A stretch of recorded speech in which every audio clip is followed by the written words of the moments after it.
Good morning, Karen from Quantum Heart Awakening. We are going to do a collective reading today just to see what's going on. What are we all confronting? What's in the bubble? What's in the pressure cooker? What do we need to know about this, Spirit?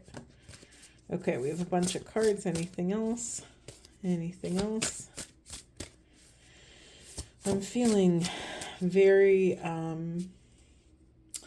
I woke up in a lot of rattled energy this morning, a lot of like fear-based thinking, a lot of intensity. So just honoring that might be in the bubble right now. All right, what do we have? We have, how am I the light in darkness? So honoring our power to illuminate. We have the shed card. How can I know myself as bigger than any fear? Oof, okay. That feels very resonant. We have nesting. Would more tenderness help in the situation? And then we have taking over here. Is it time to reclaim and reinvent the structures of my life? In the unconscious position, we have strut. Am I carrying myself with love?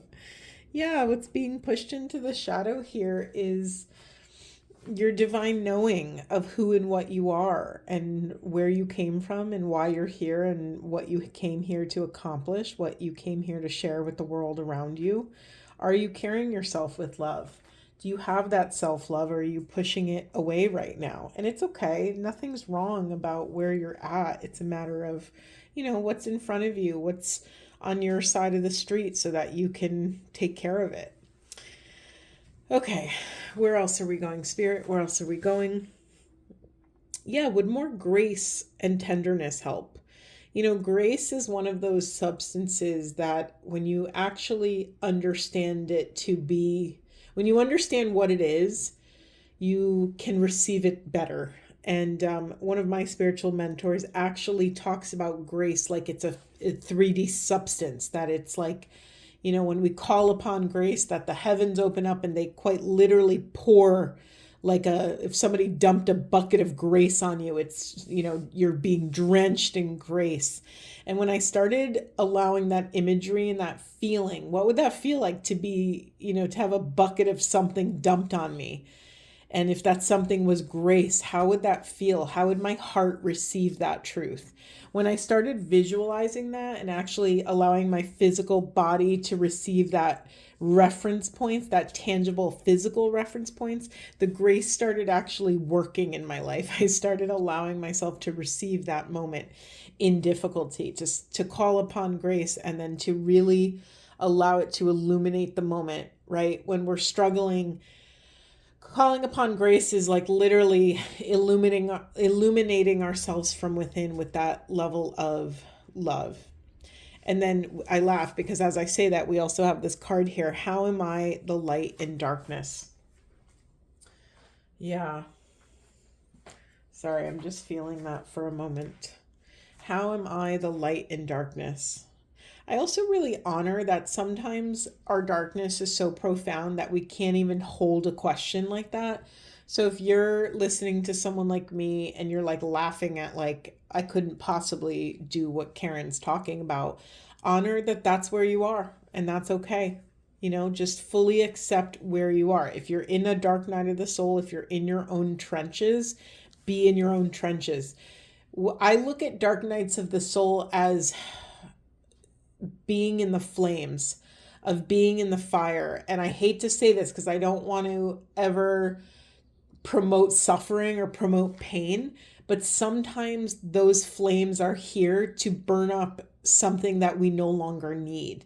And sometimes we have to stay in it long enough until, the flames they die down, they lose their power. This could be like heartbreak over a person, a relationship. It could be heartbreak over like a job loss. It could be a feeling of betrayal. It can be a feeling of like existential inquiry or dread. A feeling of like, what's it called when you, aimlessness, when you feel like you don't know which direction you're going in and you don't even know why you're here and like, what's the point, and all these really intense, dark questions. Sometimes that intensity is actually that sort of tornado that needs to sweep your house, to take with it all that no longer is supportive to you. All right, let's move on from there. I'm getting this like churning, dizzy feeling, and I think I struck a chord talking about the dark night of the soul. Let's remember this is a collective reading. It's understandable that the collective, meaning planetary cosmic consciousness, is in a little bit of chaos. I think there's been a lot of upheaval, both religiously, spiritually, politically. There's been all of this intense illumination shed on all of these systems that are in place that no longer serve collective love. And so, of course, with that awareness comes sort of the revolution of something, right? We're revolving around something that no longer serves the soul. When a revolution comes, it's quite literally the soul revolting against what is going on. We are rising up collectively just to this awareness of like, this is not how we want to live. These are not our values. I don't have the same values as these religious or political figures. They're going against the grain of what my soul is telling me to be true. And there's sovereignty rising in that inquiry. So I'm getting emotional. Sorry. I need a little clearing moment. I just want to honor how painful all this stuff is for everybody. It's like we do the best we can with the level of consciousness that we're at and the resources that we have. And it's not easy. It's really not easy. But the really beautiful thing about this energetic revolt, and maybe it is a 3D revolt, I don't know, but the energetic revolt in consciousness is going to shift the tide towards congruency, towards even greater alignment. Like, what happens when the governmental officials who are supposed to be in service to their constituents are no longer in alignment with what the people want? At some point, the scale must tip and we'll reach a critical mass of awakening where, oh, I'm just laughing because I didn't even see this takeover card. It says, is it time to reclaim and reinvent the structures in my life? Collectively, this is the question that we're asking. Do these structures serve me as an individual, us as a collective? These are the questions we're orbiting around. And a lot of those answers are no. And it's not an angry no. It's just like, hey, this doesn't work for me. What would work better? How can we create a more equitable, energetic existence for all of us to ground our soul's deepest truth? I think it's not an accident that so many people want to own land and start homesteading. They've been rattled enough by these systems of power that are serving only a small, very micro part of the collective. They want to know what's going in their food. They want to not be, they don't want to be kept in the dark with the chemicals and pesticides that are being sprayed all over our food. And, it's just so exhausting. And I'm feeling that in my chest right now and in my body. Let's keep it moving. Where do we want to go, Spirit? Where should we go? Yeah, I'm just going to get a few of these just because I feel like it. All right, Spirit, what would support the collective from taking this empowered stance and really turning inward and asking themselves what they need to feel supported, grounded, and sovereign?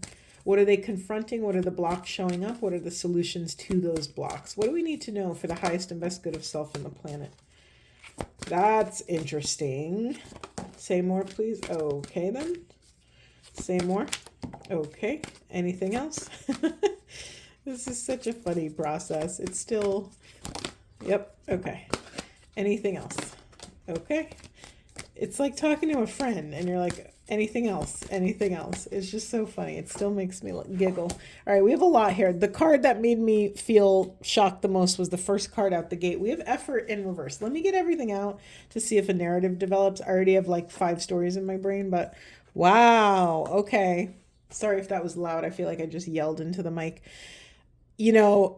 Wow. Okay, hold on. I'm getting excited. I need a little, hold on. I needed some celebratory chimes.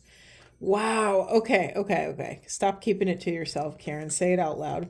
So I thought it was really wild that in all this revolution and all this awakening that's taking place collectively, that we would get the effort card in reverse. This is a time of non-action. That was shocking to me. When you hear revolution, you think it's a time of action, but really this is a time of profound surrender. This is a time of having extreme compassion and empathy for self and other.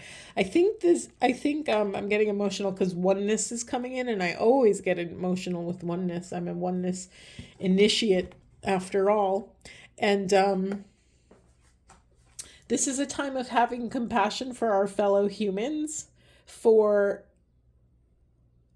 the fact that we are all trying to navigate this planet in a way that is sustainable, and we have very insane divisions. We have very crazy disparities between wealth, between access, between clean food, water, shelter. And so I'm just really touched by this. And wait for the kicker. We have spiritual partnership. I don't even know where to put this.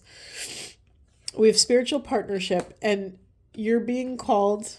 It's not staying, and I'm getting annoyed. I'll put it like that just so I can see everything.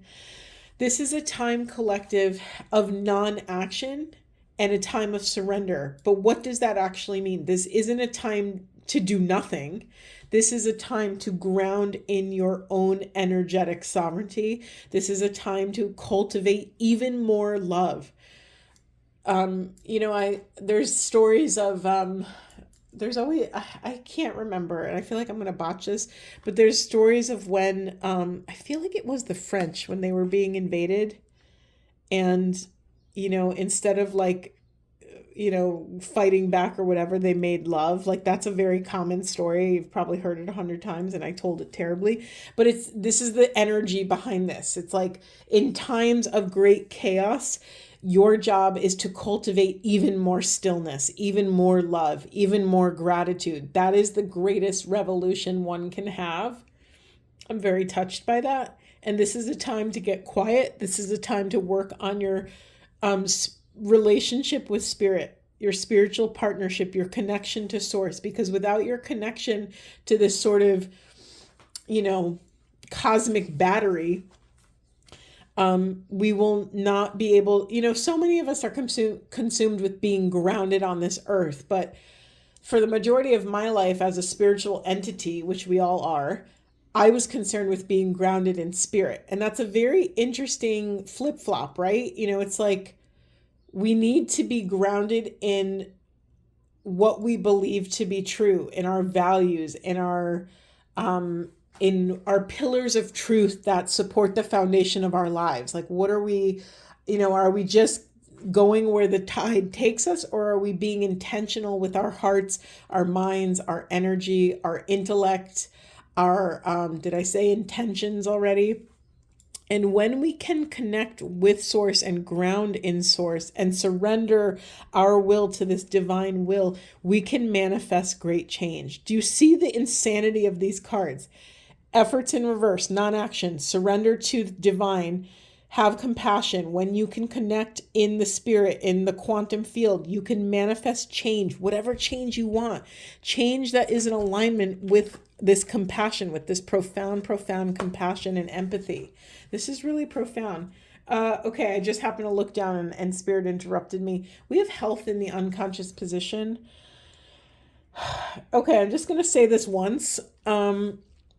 For those of you who are getting sucked into the political, like those who are addicted to the news and always want their finger on the pulse of like what's moving, I need you to evaluate if that is serving your health. Is that the highest and best use of your energy? Maybe it is for some of you, maybe it's not for others. And I think being too plugged into chaos just gives you more chaos. And some of us are strong enough and have the alignment to do work in politics and to get involved and to hold our center for love in that type of flavor of chaos. And some of us aren't. Most of us aren't.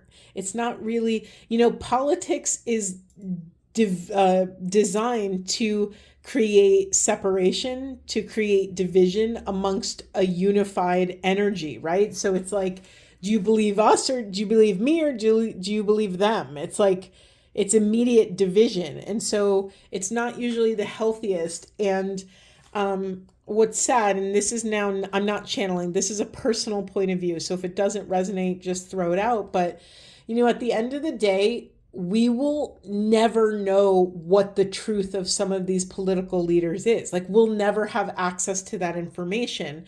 So, I want you to tune inward. And I think we as a collective should tune inward and connect with our own source of knowledge, our own, we're playing a much bigger game than the political game, right? We're playing a game of energetic sovereignty, of learning how to manage our power in a way that is in service to ourselves and the collective, a sustainable way for us to be in service. And so, this is, I never, if you know me, if you've been listening to me, I never do warnings. That's not my flavor. I don't like that level of fear. But, check in with your health. Is what you're doing serving you? Again, is it time to reclaim and reinvent the structures in my life? Structure could also be like your day-to-day schedule. A schedule is a structure. Are you waking up at a lovely time? Are you going to bed at a lovely time? A time that is sustainable to what you want to accomplish in this world? Do you want to accomplish health and wellness? Do you want to accomplish, what is your mission and purpose here?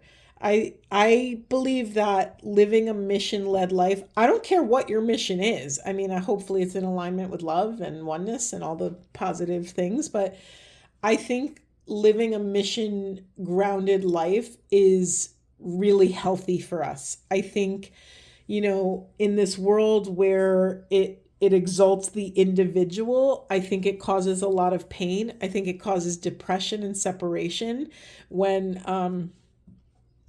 we're trying to all row in the same direction. There is no other.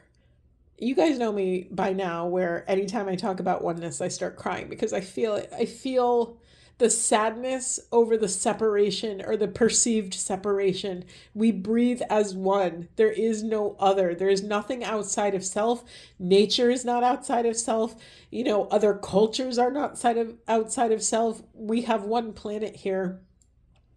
And I do think it's crazy that, it's been so, it's been in pop culture that we're trying to get to other planets. And while I think advancing the species is profound, I think we should be more consumed with advancing sustainability than we are in like bailing on this planet and going to another one. That's my personal little soapbox moment. I'll get off it now and keep going.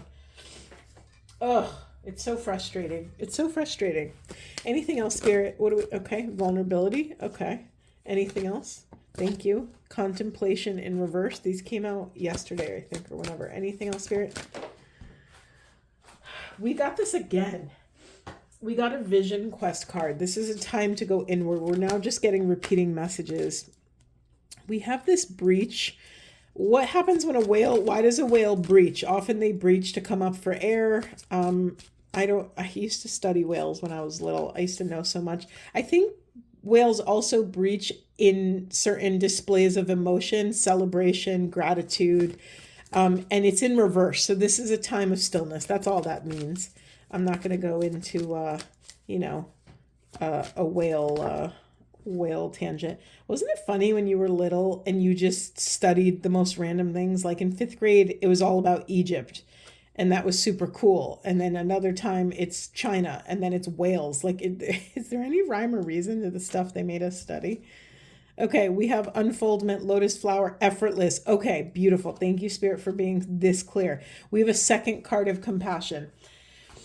we are now recalibrating on the planet to learn how to grow in a passive way, in a way that allows the universe to lead. You know, when you're watching a lotus flower bloom, do you rip the petals apart, or do you deploy patience and just simply sit on the bank of the pond and just wait for the natural process of this? So you're being called, collective, to really call in presence when you are at a crossroads and ask yourself, what is the path of least resistance here? What is the Wu Wei path? What is the effortless, like the path of non-action? Okay. And when you're struggling with that, if you're like really contracted over this thought of surrendering, you know, in times of chaos, usually we want to like fix the problem and solve the issue and develop a plan and have control over things to give us a sense of control. But oftentimes, there's something greater at play here. And this is one of those times. This is a time of non-action. If you're struggling to not take action, that is your work. How can you have more compassion and empathy for yourself to just pause? You know, I was just talking with a friend the other day that we're so stuck in hustle culture. You know, it's always like, how many followers do you have, and how much money are you making, and what car do you have, and do you have the next cool makeup product? You know what bothers me the most? Okay, I'm getting on my soapbox again. What bothers me the most are all of our obsession with organization and like all the containers and all these things.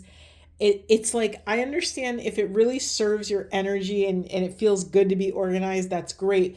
But all I keep thinking of all these like plastic things that are probably not compostable. And I'm not even that much of an earth warrior. Like the oneness thing keeps me in the world of environmental sustainability, but it's not like it's not my core zone of genius. But I still think about all these like fast, cheap products that, you know, it's like, do I really need one container for my one scissor, or can I just throw it in the drawer and be fine with that? You know, there's something about, sometimes organization gives us this hyper fixation on organization, gives us the false sense of security because it's giving us these instant gratifications of pleasure, right? It's pleasurable when you open a drawer and it's perfectly organized.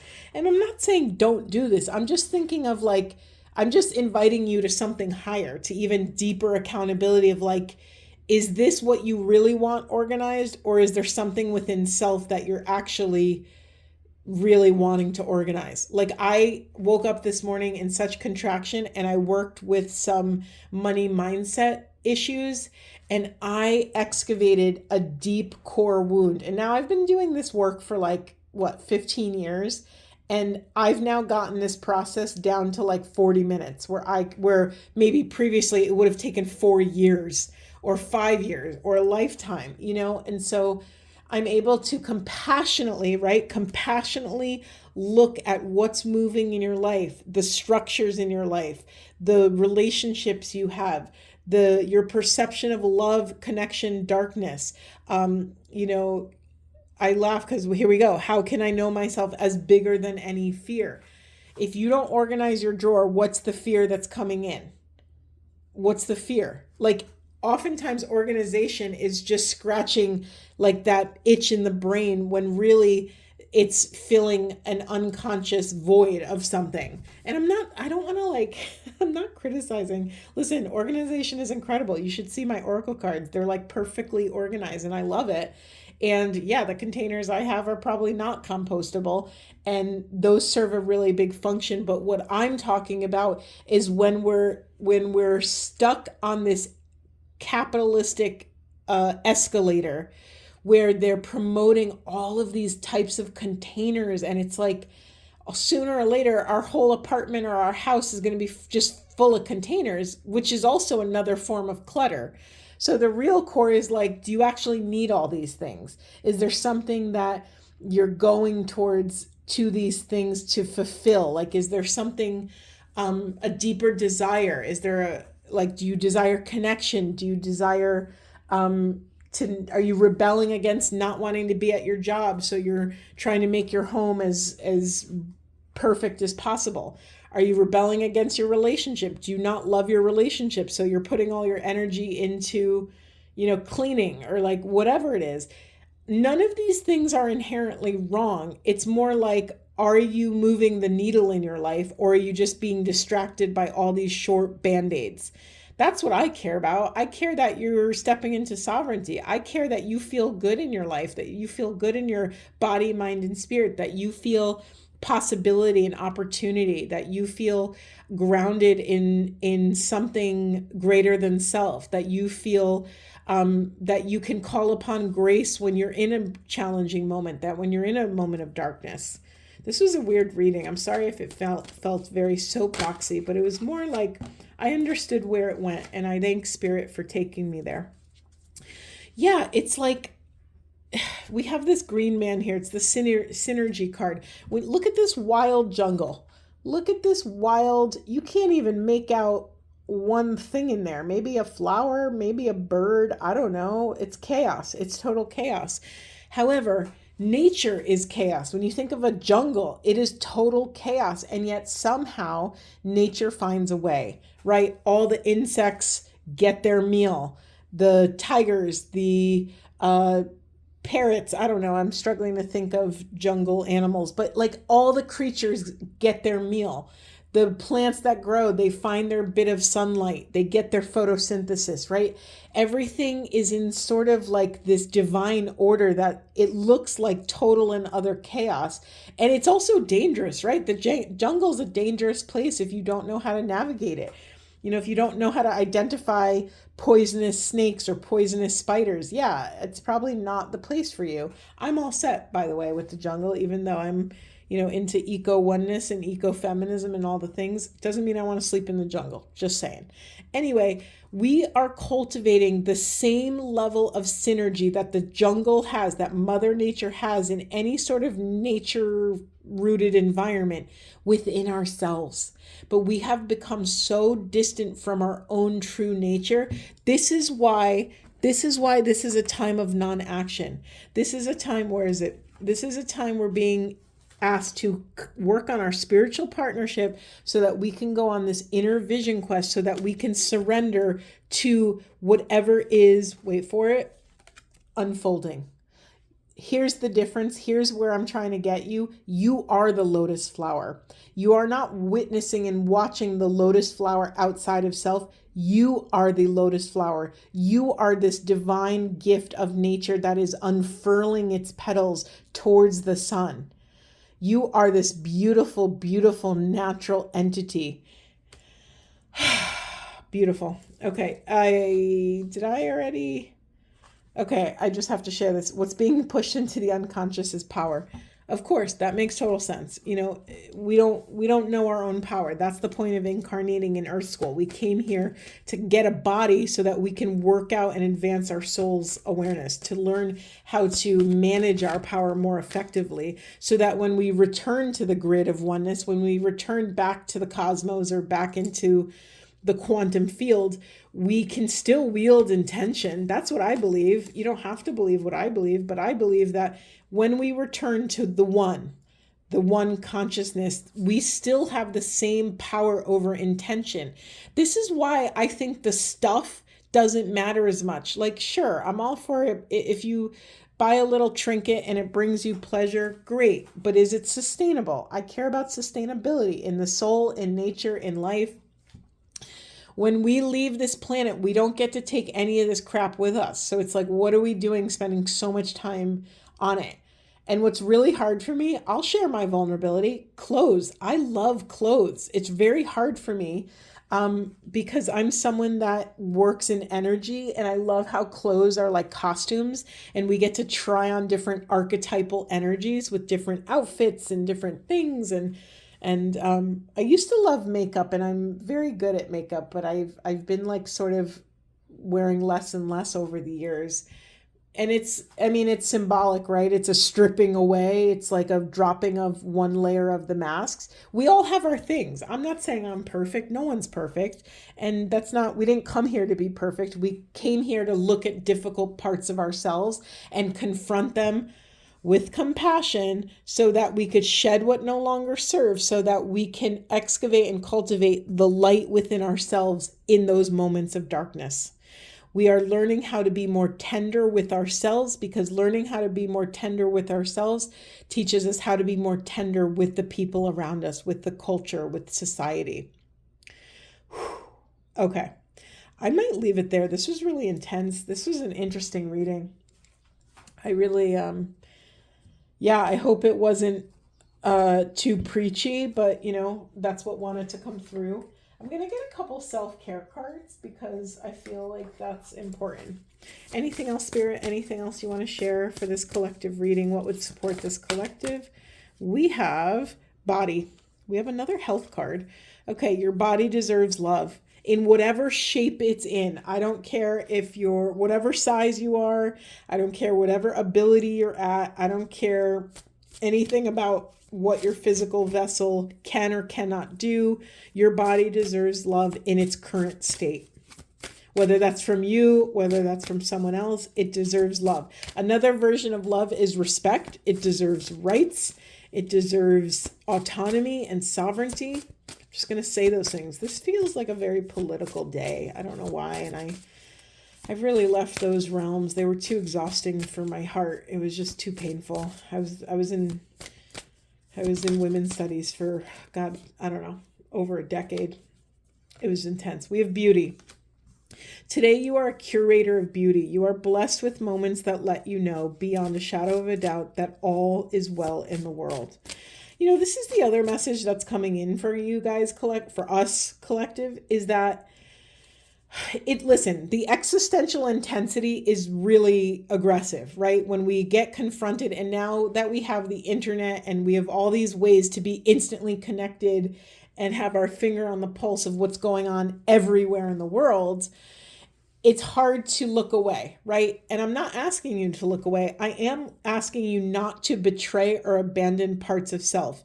There's a whole world going on within self, and that's the world I care that you care about. Your power, your sovereignty, your worldview, everything starts within the body. Everything starts within self. So it's like, I'm very drawn to the mustard seed analogy, like the divine speaks in paradox. What is small is really big. What is big is really small. It only takes a mustard seed to move a mountain, right? You've heard that phrase before. That's what it is. We also have, I'm laughing. Of course, this came out. I don't know if you could see that. We have rebel. We have all this revolution. Of course, that came out. #ordinary. It's time to celebrate the fact that you don't fit in. Stand on your own 2 feet. This is a call to higher sovereignty. And I'm not saying rebel against like aggressive things or, I'm not inciting a population, but I might be if it's energetically. It's like reclaiming your own, what did this say? Stand on your own 2 feet. Claim your own sovereignty for you.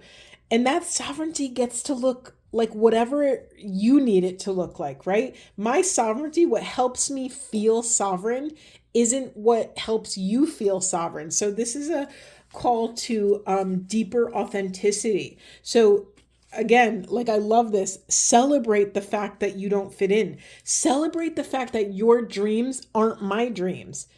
And isn't that better that we all have different dreams and goals, so we're all not chasing after the same thing?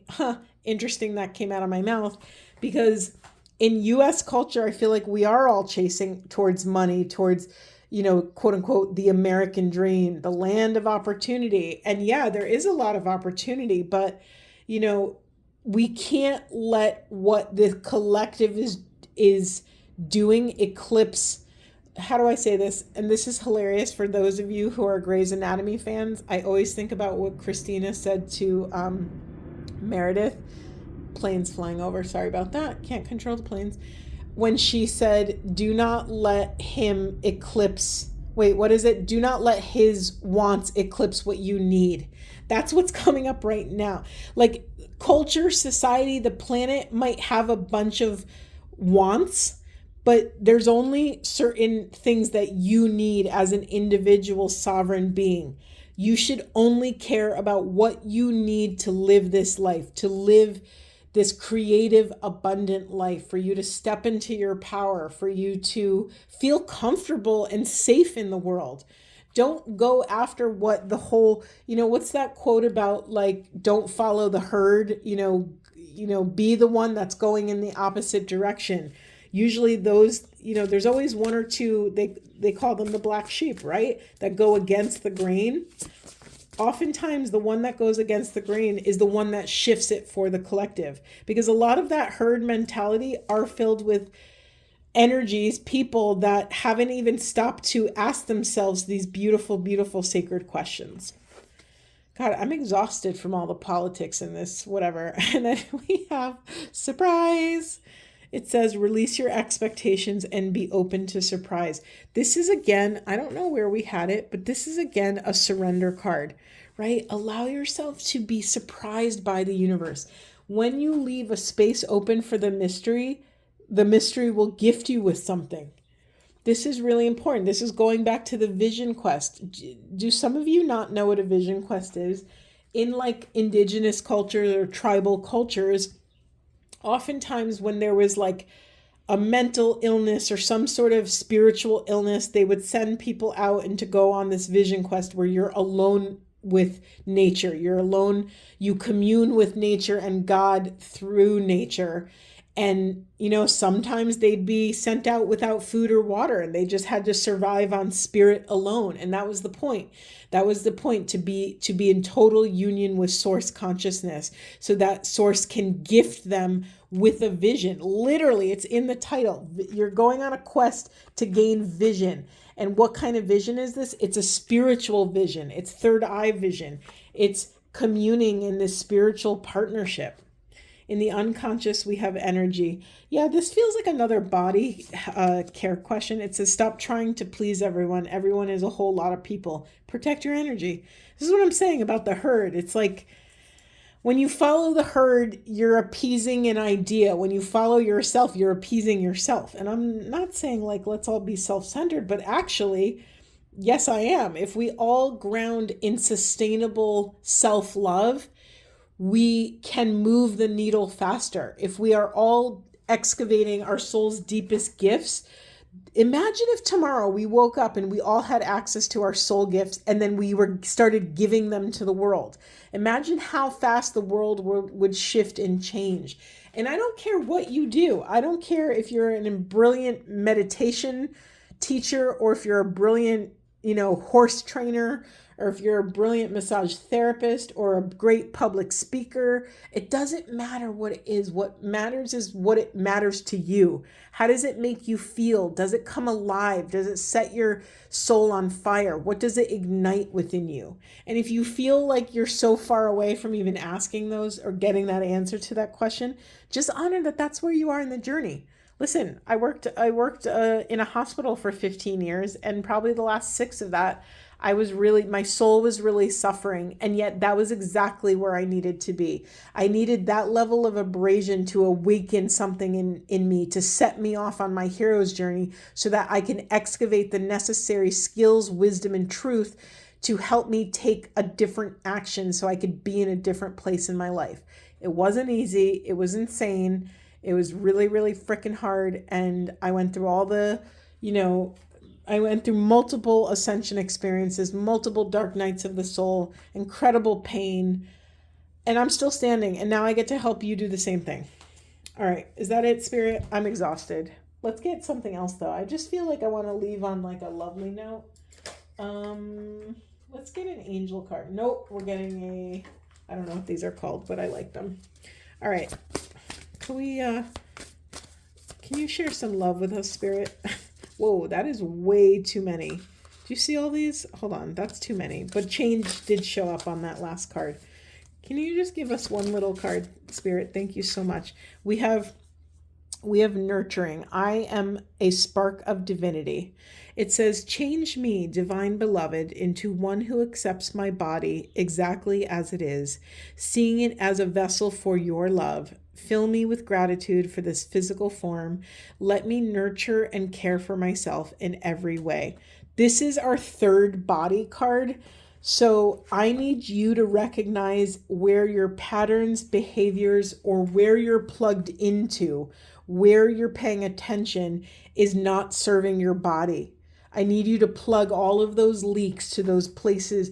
Like, listen, if you're rotting on the couch listening to the news nonstop, and I grew up in a household where my father like had C-SPAN or Fox News or like all this crap on the TV 24/7.